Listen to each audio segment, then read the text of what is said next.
Hello, my name is Meredith Kutz, a professional development associate here at NACE. I'd like to welcome you to today's webinar, 2021 NACE Student Survey Results, the Dashboard, Report, and Briefs. It is my absolute pleasure to introduce Sean Vanderzeel, Executive Director at NACE.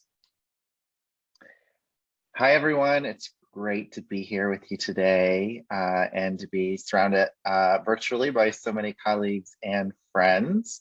We're just so pleased that so many of you have chosen to join us for this discussion about our research. So NACE has a long, rich history of producing really incredible research. And over the last year and a half, we took some time to just think through our research program and the products that we were delivering to members, knowing that the world was changing, that the way people intake information was changing. There were new tools available that could tell stories, maybe even better than we could at times in writing.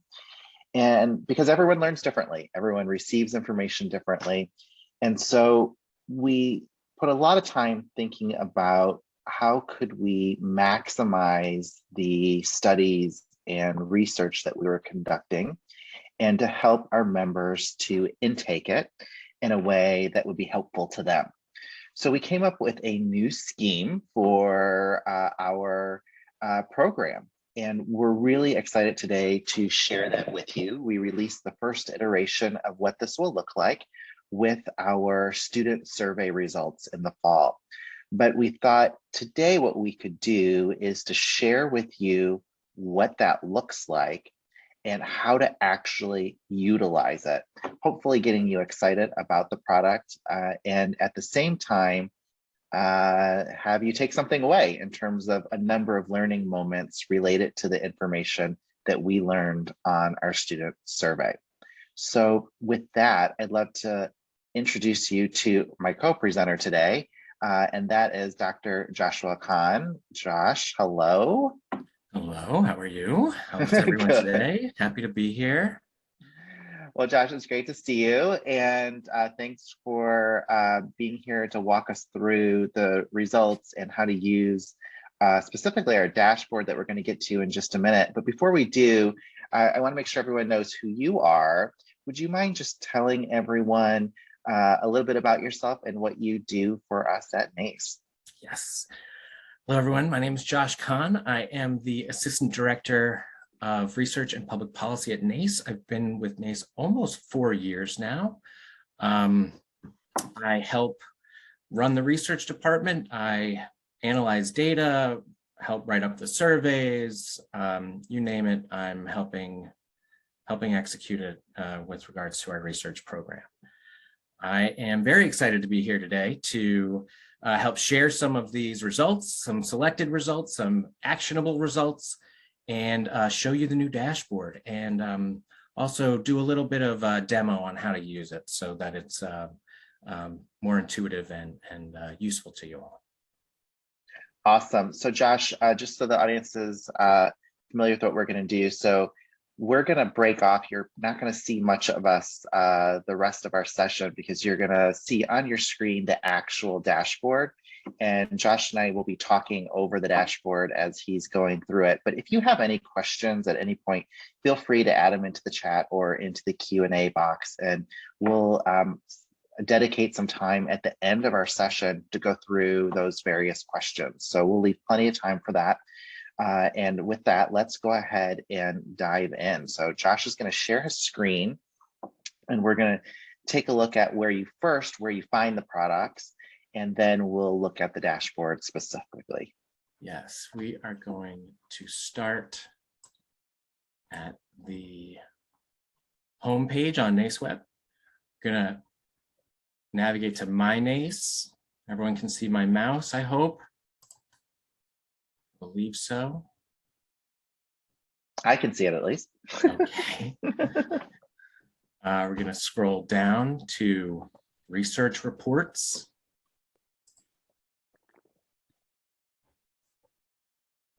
And we are going to scroll down to the student survey product suite. for year, view resources. And now that brings you to a whole page where everything is.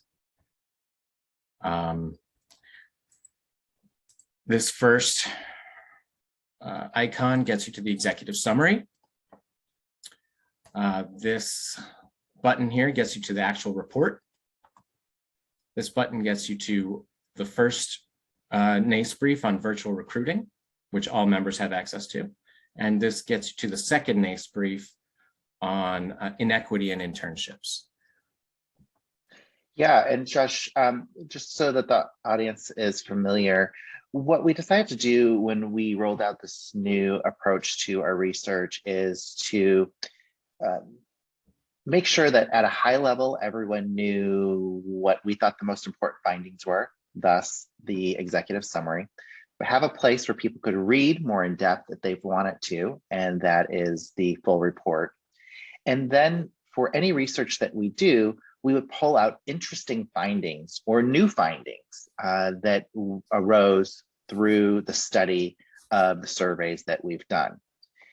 And then finally, we would release in a more comprehensive way a dashboard, which is where you can actually interact with all of the data. We're going to get there in just a second so that you can see how to interact with that data, and you can plug in variables that might be interesting to you to play with the data. So just by using these tools like the dashboard that we're going to show you in a second, we are able to suss out some really interesting findings. And in this particular case, there were two that struck us. The first one was around virtual recruiting and the fact that for certain historically marginalized populations, virtual recruiting was a real positive for them in their experience in terms of how they perceived going into the process, what the recruitment process would be. So we thought that was really interesting. And then the other one was around inequities in internships and what has happened with unpaid internships and students who never intern, and the disparities that exist for certain historically marginalized groups. So that all came out of the student survey. And we're going to jump into that now so you can see how we came up with that information to share with you in a narrative. So the dashboard is on the same page. You scroll down to it, and I'm going to maximize it down here, open in full screen mode. I may need to reshare. Let's find out. I do need to reshare really fast. Sorry, everybody.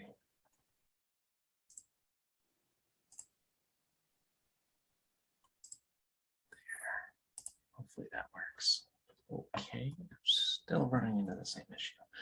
All right, so here we are on the first tab. Okay, here is the dashboard in general. You have page buttons up here, then sort of, a title, different visuals, and some slicers down here. So on this first tab, I want to spend a little bit more time to just sort of go through some demos on how the dashboard works. But basically, this tab provides a ton of info about the state of internships for the class of 2021. You can see we had paid status, modality, whether they received an offer, their employer type up here. One of the things that's nice about the dashboard is that you can ask specific questions of the data. You could ask, for example, of for-profit companies, what % were in-person, virtual, and hybrid? So for example, if you wanted to ask that, you'd click, you can see my mouse, right? You can click on that bar. You see these other bars go light orange, the other visuals changed. And so now I'll just unclick it and click it again to show you, right? The things change when you click on it. So now of for-profit interns, 49% were in person, 73% were paid, 42% received an offer. You can see their satisfaction levels, how meaningful they found their duties. And so you can play around and ask some of these questions. The way you would read that, right, when you click on something, of paid interns, 73% were at for-profit interns, 3% were in the federal government, 48% were in person. That's how you interpret the findings once you click on one of these visuals, okay? So yeah. as we're looking at this, Josh, there was one question that I just wanted to answer around purchasing. It is true. For some of our research, the dashboard is a fee to purchase into.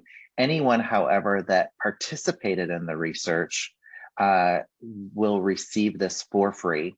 So what that means is that in this particular case with the student survey, we had over 15,000 students that were a part of this survey.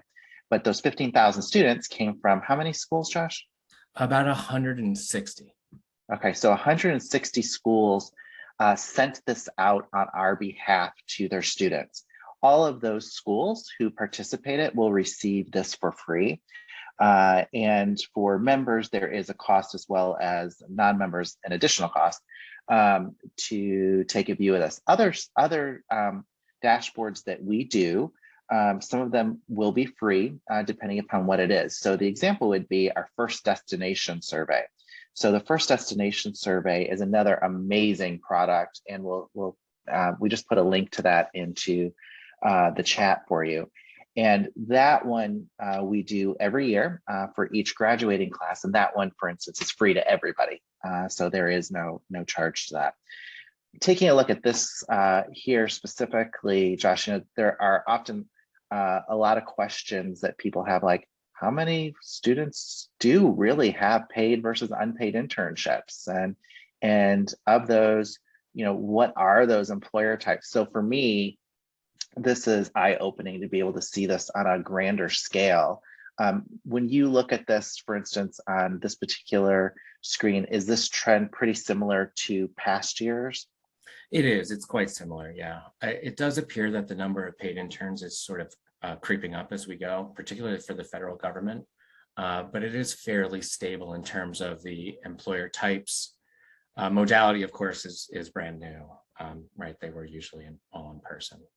But for the most part, yeah, these are fairly stable, maybe creeping up a bit from previous years. And the other thing that I certainly found really interesting here was that modality, Josh, because I think most people would have anticipated for the year that this is coming out of, that more students would have had their internships in the virtual space as opposed to in person. But in fact, many actually did have them in person. And there are probably a lot of reasons for that. We know large companies tend to lead the way and probably did many of their internships in the virtual space, but we have lots of small companies, medium-sized companies, nonprofits, manufacturing companies, social service agencies, and much of that work has to be done in person. So I found that to be really helpful in understanding the real landscape of internships. Yeah, I think, I hope that this dashboard will help maybe dispel some myths or clarify some of the attention that was in the media over the past year or so. There's another tab coming up where I think that'll become really clear. Awesome. Would you mind just clicking on maybe do gender and ethnicity to see how some of this changes here? Absolutely, absolutely. So here we have slicers. Power BI calls them slicers for gender and for race ethnicity. For example, if you click men, you'll see the numbers change. And you'll see men were much more likely to intern at private for-profit companies than the overall average. They were more likely to be paid than the overall average. Women, less likely to be paid than the overall average. African Americans, you can see about on average a little more likely to be virtual a little less likely to get an offer. You can see one of these bars disappeared too. There were 4 bars before. That happens, we set up a data suppression rule so that when there are fewer than 10 respondents for any category, the category disappears. So we don't provide data based on just a very, very small sample size. So you can see the button turns light blue when it's on, when the filter's on, goes back to dark blue. You can put several filters on at the same time. And then that gives you sort of the overall average for those categories.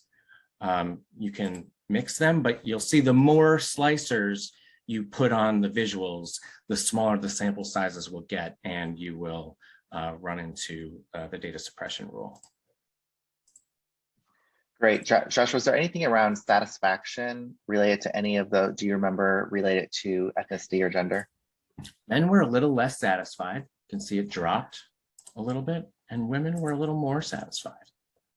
Ah, okay, very interesting. Around, I don't know what that means, but that's interesting. Yeah, it's, we can't say exactly from our data. You can see African Americans a little more satisfied than the general average. Hispanics a little less. Just speaking mathematically here, most of these averages are set by white respondents because white respondents made up about 65% of our sample.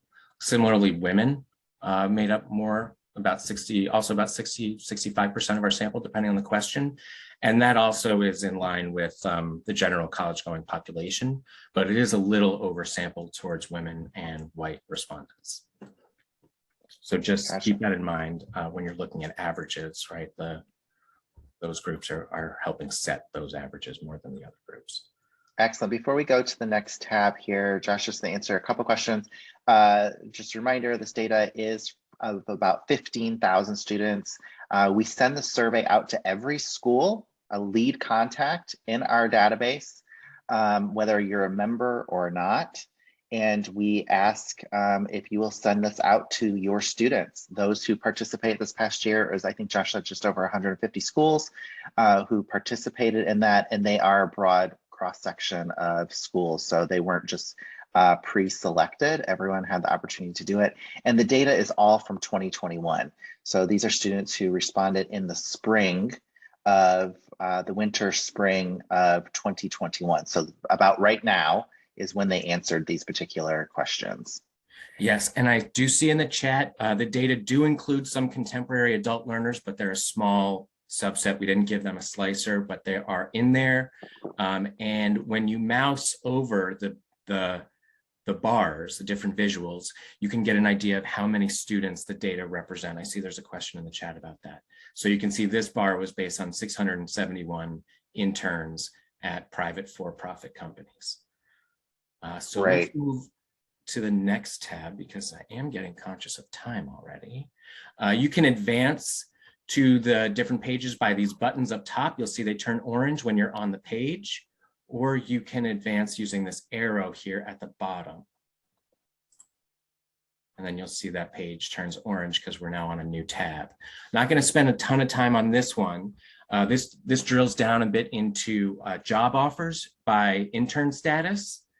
And if you click on paid interns, you can see 62% of them received at least one offer. We've got some numbers on how many job offers they received, how many applications they sent out. And whereas if you click on unpaid, you can see only 41% received an offer. If you click around here, Hispanic, Latinx, much lower job offers for those interns across the board, but still, you can see about 100 or so, 50 to 100 respondents represented here. So you can see when you use those slicers, the sample sizes get a lot smaller. Interesting. Yeah, I think that's the value of this particular one particularly is helpful in looking at demographics and what changes from one demographic to the other. Let's go ahead and move over to that summer 2020 internships. Yes, here is a tab that I do think really will help display some myths based on the media attention that was going on in summer 2021. It sounded like all internships were being canceled. They were all being changed to unpaid. They were all being moved virtual. But here we go. Actually, about 50% were unchanged. About a quarter were canceled, which is pretty significant. 52% stayed in with their original modality, and about 8-9% were changed from unpaid to paid. So, I think that these numbers really help give us an accurate view of what actually happened. And hopefully that will help clarify the past so that we know better where we're going in the future. Absolutely. All right, let's go over to the experiential learning. Okay. All right, so this tab offers a broader look at experiential learning as opposed to internships, which the first one drilled into. And so the way you would read this general big visual is, of all experiential learners, 37% were interns, 29% were on-campus student workers. And about 2/3 were paid. On-campus student workers brought that average way up. About 92% of on-campus student workers were paid. Most of them were in person. You can see practicum students, mostly unpaid, also mostly in person. Let's see. If you look at women, fewer interns, practicum experience goes way up. Right, that's probably going to be explained by teaching and nursing programs. If you look at men, much more heavily slanted towards interns, participating in interns, much lower participation in practicum experiences, much more likely to be paid, like we know from before, that first one. And so really this tab will let you dive into demographics and some of these characteristics of experiential learning. And then we've also included the satisfaction levels with these different experiences. So Josh, will you just click unpaid for a second, just to see what happens when you just click unpaid as an example? What happens with the numbers? So what is this telling us here? So satisfaction goes a little bit down, and of unpaid experiential learners, 40% were practicum students, 35% were interns. And you can see this internship bar is based on 1,600 respondents. So this is for all undergraduates, and it tells you practicum experience is the main vehicle that unpaid experiential learners engage in. Gotcha. Very interesting. Let's click back, and then let's just do one on maybe let's choose African Americans, and let's see. All right, so we're running in a little bit of a low sample size, less likely to be paid, right? I'm looking up here, less likely to be paid, goes down from 57, from 65 to 57. Participation in co-ops, off the board, micro internships, off the board. So that would suggest that African Americans are not participating in the full range of experiential learning opportunities at the level of other students. And that seems quite important of an insight. So between this slide and one of the previous ones that we looked at, this is really where we were able to glean that, as an example, Black students are well underrepresented as a proportion of paid interns and overrepresented as a proportion of never interned, or those that have the unpaid internships, correct? Yes, correct. And I see in the chat, Addie asked if they're unique students. Yes, they are. This was, they only had one option to select their most recent experiential learning opportunity, what they participated in most recently. Great. All right, let's head over to the career readiness. All right, career readiness. We typically, every year, we ask students to rate the importance and their self-rated proficiency in the career readiness competencies. This was the first year we surveyed on the revised competencies, and one of the first things that pops out is career and self-development. This has now jumped to the number 3 most important competency. It was up from anywhere from 6, 7, or 8 in previous years. So that's a very significant move. I think the revisions to this competency really have resonated now with students. And the first thing that pops out at me, the most obvious thing, is that students find this competency extremely important. However, they rate their proficiency in it quite low. And from a career center perspective, that seems like a huge opening because this is really the main competency that career centers can really help with. I mean, this is some core purpose of the career center.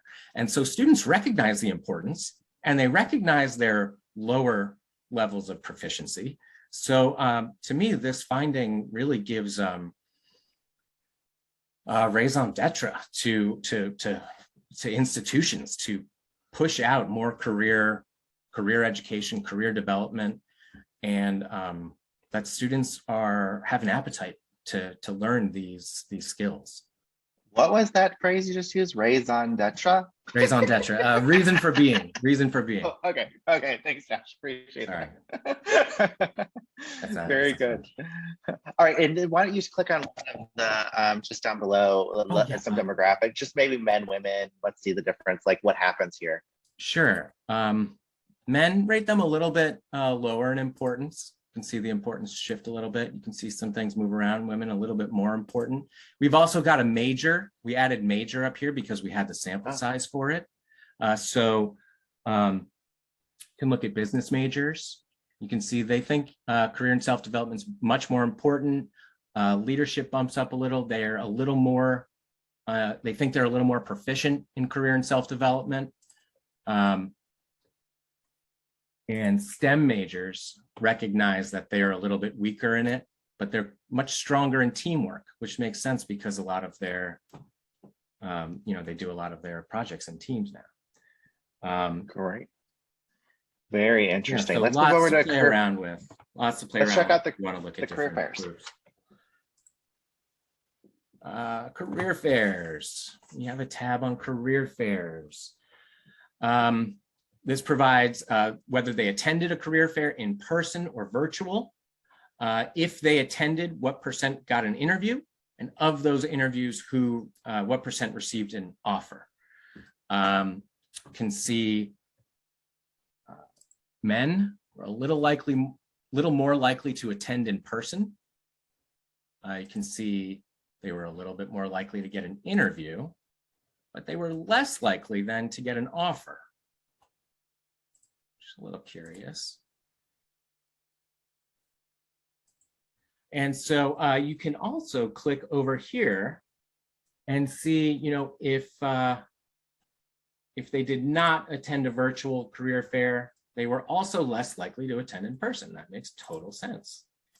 I think a person, if they did attend virtually, they were much more likely to attend in person. So, I mean, I would take away that, if you're comfortable going to a career fair, the modality may not stop you. It's going to be the people that are just not comfortable going to career fairs that need still more motivation, more comfort, more practice. Those are the folks that are tougher to get into career fairs. Let's click back up, pull it back up, and let's do some demographics here as well. You did the women, men. Maybe we could click on Hispanic, Latinx. Try these or all right, yeah. So we run out of sample for offers. And it looks like Hispanic or Latinx, even less likely to attend a virtual career fair and less likely to attend in person, which would also make sense with losing the sample size down here.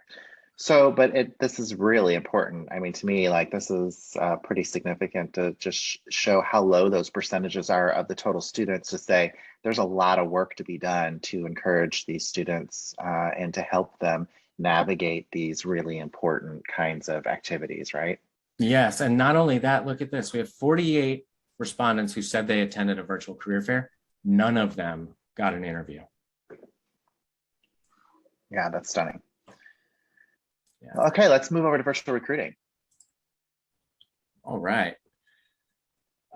So this tab really helped when we were writing the brief on this. The tab actually really brought these results, they were stark to me, and it was so obvious. And so then I dug in deeper, ran some statistical analyses, and found that men and women really did have different experiences, as did other marginalized groups, African Americans, Hispanic, and first-gen students as well.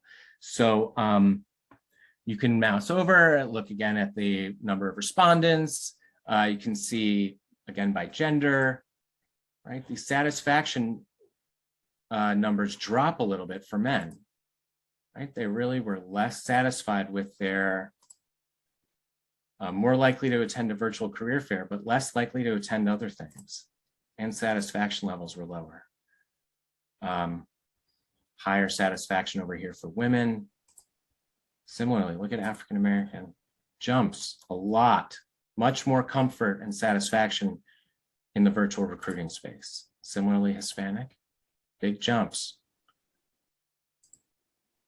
White, it's going to go down.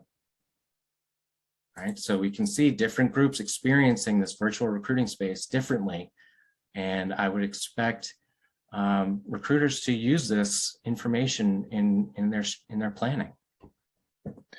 Just a couple of questions. Just the last one. We'll go back through everyone just and try and touch on, get through as many of these questions as possible. The last one was just posted. Will you show once again, Emanuela was just asking around like that numbers included in this. So could you do the hover to show how we know what the raw numbers are on some of these? Sure. So 117 African-American students said that they attended a virtual interview. These ones we weren't able to get the sample size on, but it's going to be about the same number as down here. So great. So you can actually see the raw, you can see the raw numbers by hovering over, and you'll be able to see how many of the respondents fit within each category. Yeah, these are called tool tips, and they give us options to use them on the main visuals here. Okay, is there anything on the services or job preferences we should take a look at? Yeah, real quick. You can see the resume review is core service used most frequently. Again, you can filter by gender, ethnicity, major. You can see what men use services a little bit more. Women use them a little bit less. Got to get women in the Career Center more. African Americans use the services a little bit more, find them quite helpful. This one is interesting to me, and I have no explanation for it. Hispanic students, it was statistically significant difference, much less likely to use resume review, which was like one of the core services. But they used other services at higher rates, but resume review at lower rates. I don't have an explanation for that, but I would hope that career centers will investigate that and find out what's going on there. Again, you can filter by major up here as well. All right, and then how about job preferences? All right. All right, so we asked students what type of attributes are important to you in a job, and the different benefits as well that are important. These are fairly stable over time. Organization embraces diversity has been climbing up the ranks in recent years, but if you click on African Americans, it jumps to number one. I mean, that's not surprising, but it's nice to see the data that supports it. You can see liberal arts majors, friendly coworkers, very important to liberal arts majors. Developing job-specific skills. Friendly coworkers are important to everyone. I mean, it's number 4, but for liberal arts majors, jumps to number 1. STEM, they want their friendly coworkers too, because they do a lot of group projects. Right? They're very interested in developing job-specific skills as well, engineering, STEM majors. Business majors, really concerned with job security, which is not too surprising, right? But friendly coworkers are still up there. It's a pretty important attribute to students. Similarly, right? But one of the main takeaways is that job-specific skills and applied skills, which we basically define as the career readiness competencies, are always at the top. Students are very concerned with developing their skills early in their career, which makes a ton of sense from their point of view. Yeah, and this one has changed over time. I think this one really has popped over the last 2 years, but previously we would have seen other things towards the top than what we have here today, such as a high starting salary, right? So most people would think like, if you put this list together, you're going to see high starting salary at the top. But in fact, the students are telling us they want to hear about all of that other stuff first. Yeah. Like they want to know this is going to be an awesome place to work, and that starting salary actually ends up landing lower. Now, that's not the case for all of the students on here. I think that changes like with certain demographics, for instance, like probably by major. But, you know, that's just some of the interesting stuff you can pull out. And then on the benefit side, things change as well, depending upon what the demographics are for these individuals, which was super interesting. To some extent, yes. And you can also see, look, these numbers are comparable. 87% of students felt that developing job-specific skills was important or extremely important. But conversely, on the benefits side, the numbers are lower. I mean, the benefits are less important than the actual attributes of the job, which is interesting to me, that students really care more about the experience than the compensation. I mean, not to say that they don't care about compensation. Yeah, I mean, it's just that, like, you know, right? The compensation has to be competitive, but these attributes, they rank as more important, or a larger percentage of students say it's important or extremely important. Absolutely. All right. So Josh, let's just answer a few questions as we're going through this. We might need to refer to some things. Let's see here.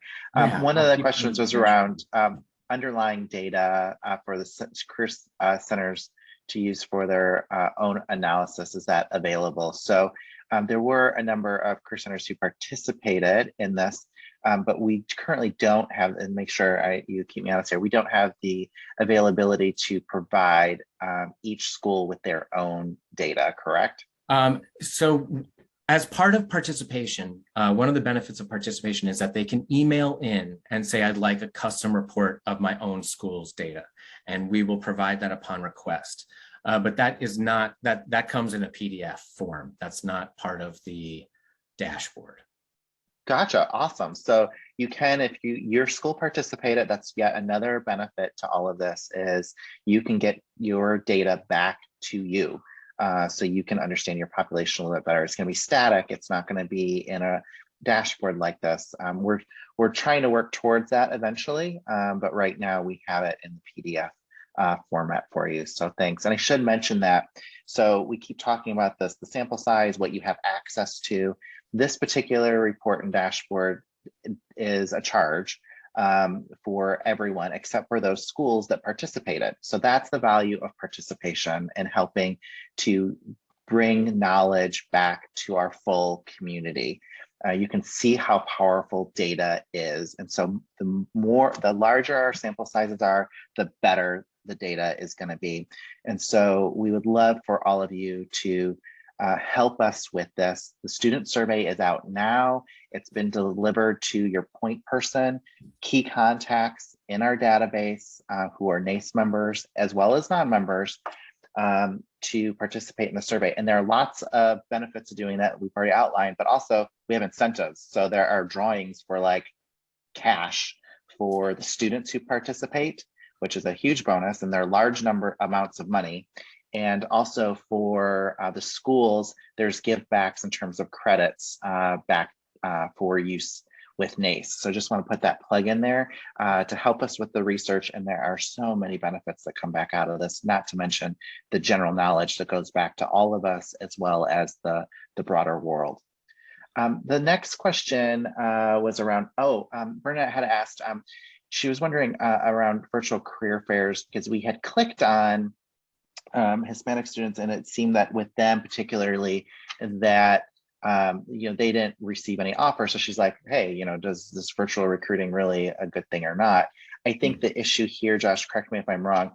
For instance, on the Hispanic students, the sample size probably was a little bit lower. So I wouldn't make that total leap with this particular demographic, but that's not the case across all of the demographics. No. But we do see here, if you click on African Americans, only 21% in our sample size in our data set said they attended an in-person career fair. These are graduating seniors as well. We narrowed it down to graduating seniors for this tab. You can see in the title, we tell you whether it's graduating seniors or all undergrads, because it was a career fair and their job offers part of this tab. We narrowed it down to graduating seniors. But really, do mouse over, look at the tooltips, and use that as you consider your interpretation of the data. Josh, the next one was just around majors. So all majors were included in the survey. It's just on certain tabs, we had mass data where we were able to put into categories certain majors, such as those business majors, liberal arts, focus over STEM, because we had enough to be able to make a difference and to show, but that wouldn't be the case, for instance, for just specifically social science or allied health as an example, but they're included in the overall. Right, exactly. Yeah, we've collapsed a lot of the majors into these 4 categories so there'd be a meaningful analysis, right? It would just be really small sample sizes and hundreds of majors on the screen, which is just not usable. So we had to figure out a way to make it user-friendly. Josh, the actual survey questions, how would people know what the questions themselves were? That is on our website. The survey form is on the research tab of NACE Web, and you can download the full survey and all the questions. We have not included all the questions on the dashboard because there are more than's here, and we wanted to make it cohesive and usable, but you can see all of the questions on the website if you download the PDF of the survey. Awesome. And how do you see how do we know who participated in the survey? What schools participate? Is there a listing of those schools somewhere? Yes, there is. I need to get out of this full. And you can see how we've classified the majors. There's a page that opens up. You can see what majors went in. And here's the schools, 165 schools. And here's the list of 165 schools. Great. I also saw earlier, I don't see it here in these questions here, I saw somewhere in the chat a question in terms of those participants at community colleges. Talk to us about community colleges for a moment. Well, we have a separate survey for 2-year schools, and that is also open right now. If you'd like to participate, please do email research@naceweb.org if you would like the invitation sent again, or if you have any questions about it. But we do have a separate survey for that, and unfortunately, the sample size was just not large enough for us to create a dashboard with. But we are hopeful that we can get that sample size up and create another dashboard for that survey as well. Absolutely. And that leads us to that question of like, how do you participate, encouraging participation? If you're not sure if your school is participating or you want to participate, or you're not sure who the surveys are going to in your organization, or et cetera, please email research@naceweb.org. And Anna, you may have seen her name before if you've been participating in research, Anna Laudenberger. She is our internal expert and guru of all things participation related to our surveys, and she'll be more than happy to help you and talk you through any participation questions. And we want to get as many people in there as possible.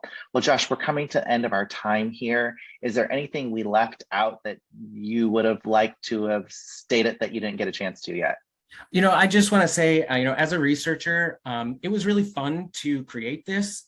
Usually we sort of we make up a table and then we write some paragraphs about the table and we go one at a time like that, not just in NACE, but research in general. But here, when we're making the dashboard, we have to think about how all these tables and variables interact together to tell a story.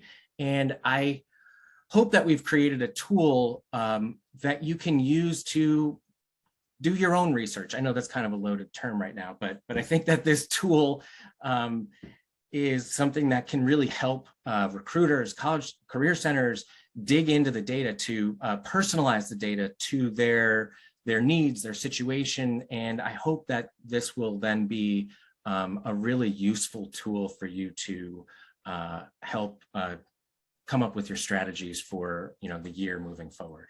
And a big plug for participation. The more participants we get, the better the dashboards and the better the tools will be. So really great incentives as well. There were 7 incentives for career centers and 165 schools participated. So there was a drawing, 7 winners out of 165. It's pretty good odds. And I hope that more schools can participate in this year's survey, which is currently open. And we also have just the other benchmark surveys that will come out with dashboards coming up here all very soon. Will be the recruiting benchmark survey and compensation, and that's for all of our recruiters and companies out there. There is the internship survey and compensation guide, which I am particularly interested in seeing, and those reports are going to come out over the next couple of months. We're really we'll be really excited to share those with all of you. And then finally, coming up shortly, we will have the career services benchmark and compensation survey dashboards up. So those will be really interesting. Take a look out for those. And we will look forward to sharing more awesome information with you to help you to do your jobs. Thanks for joining us today. We really appreciate your attention and your focus on all of this. And we will see you again around, hopefully soon. Bye for now, everyone.